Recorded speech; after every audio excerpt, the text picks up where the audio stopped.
Good morning, everyone. I'm your host, Sir Fitzwilliam. You can all call me Fitz for short. Joining us here today will be a few characters from Jane Austen's novel, Pride and Prejudice. For those of you who don't know, Pride and Prejudice is one of the most famous works of literature of all time. And as the characters come on, I will conduct short interviews, followed up by a Q&A. And joining us today is Mr. Collins, whose odd manner and peculiar lack of interest for social norms plagued everyone. How you doing? Thanks for having me on this show. No problem, man.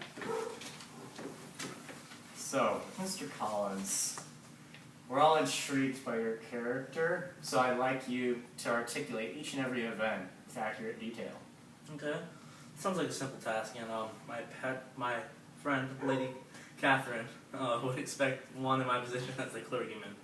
Of course, it is ironic that you should choose to begin from that point, because our viewers at home are incredibly interested to know of Lady Catherine's particular interest and high regard for you, Mr. Collins. How do you think that came to be about?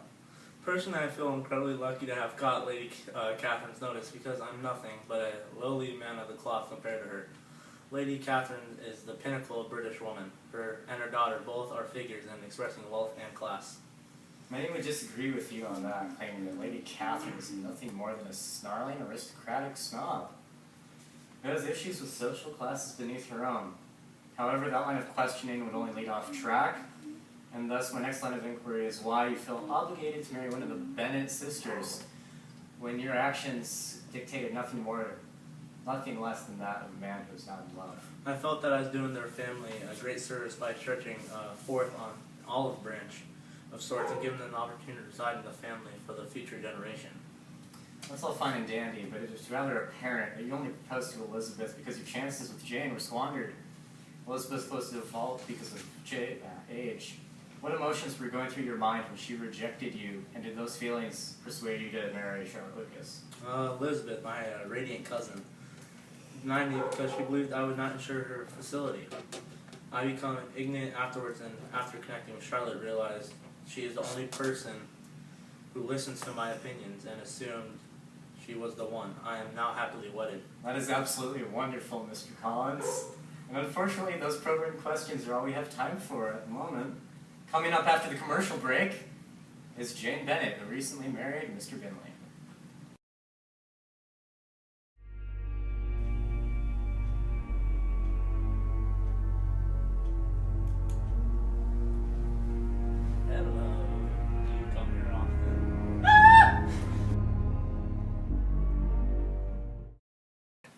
Welcome back to the show, everyone. Sitting across from me is Jane Bennet, who recently married Mr. Binley. So Jane, during the course of this epic tale, whenever the reader's attention is directed towards you, it's about Mr. Binley or your relationship with Elizabeth. And when Mr. Binley left, you seemed to become rather depressed, but instead of telling anyone, you hid it. Why was that exactly?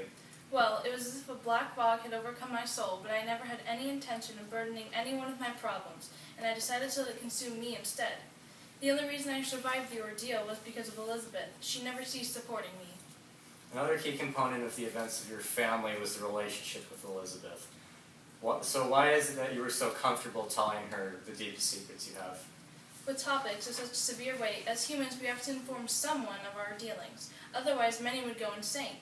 In my case, I chose to tell Elizabeth certain things I did not feel comfortable bringing notice to others, because I trust her judgment more than mine own in many instances. Thank you for your time, Jane. Your words are sensationally moving, and after the advertisement, we will be graced to hear from our main protagonist and heroine, Elizabeth Bennet. And now, How to Get a Girl by Mr. Darcy and Mr. Bentley. How are you? How you doing? What you looking at? Just some pickup lines I found. Maybe you want to compare them? I'm having the same Hey, why thing. not? Let's do that. All right, you can go first. Alright, do you have a Band-Aid? Because I just scraped my knee falling for you. Oh, that's good. Your hand looks heavy. Can I hold it for you? Did you invent the airplane? Because you seem right for me. Did you get your license suspended for driving too many guys crazy? Do you have a map? Because I'm getting lost in your eyes.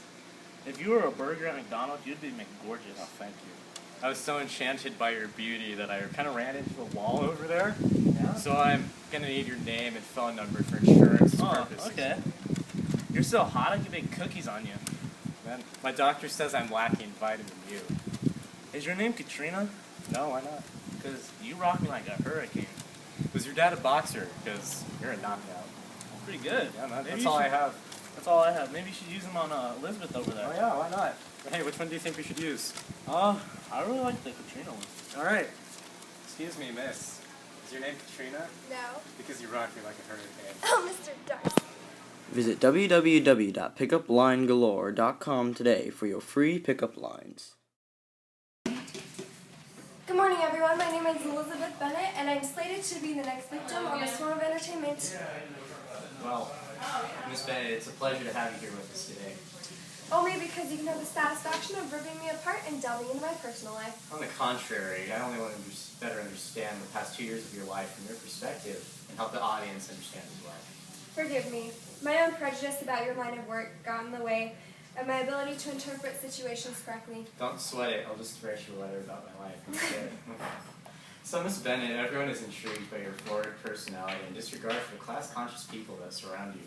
You alone were able to stand up to Mr. Collins. Mr. Wickham learned the truth about everyone. Mary Darcy, stand up to Lady Catherine de Bourgh and inspire those around you to change. Why do you show disregard and contempt for those who believe they're superior? The treatment of people in that sense is barbaric. And it is the main reason I was led to believe Mr. Darcy was no better than those he associates with. In time, however, my pride lessened after certain facts were brought to light, and I found it within myself to accept Mr. Darcy. When would you say that you learned Mr. Darcy was a true and genuine man?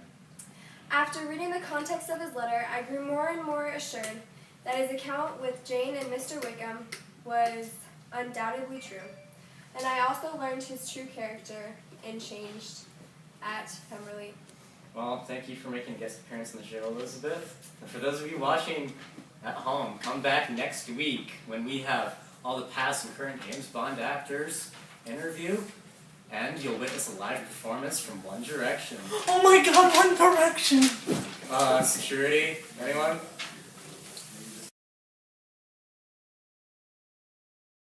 So, Elizabeth, how was your day? It was great. I just went out and read some books. Mr. Bennett, can I have a private moment with your daughter? Okay then, Mr. Collins. Elizabeth, will you marry me? Dude, you're my cousin. Excuse me, Mr. Collins. I don't accept incest in this household. I'm sorry, I'll just leave. That we will. Oh. I heard of your marriage to Mr. Darcy. Yes, we're quite happy. You're undeserving of my nephew, you low-life, uneducated piece of scum. Ooh, burn. We chose to marry for love. He was supposed to marry his cousin. Dude, incest. That's disgusting. Mr. Collins, I thought I asked you to leave.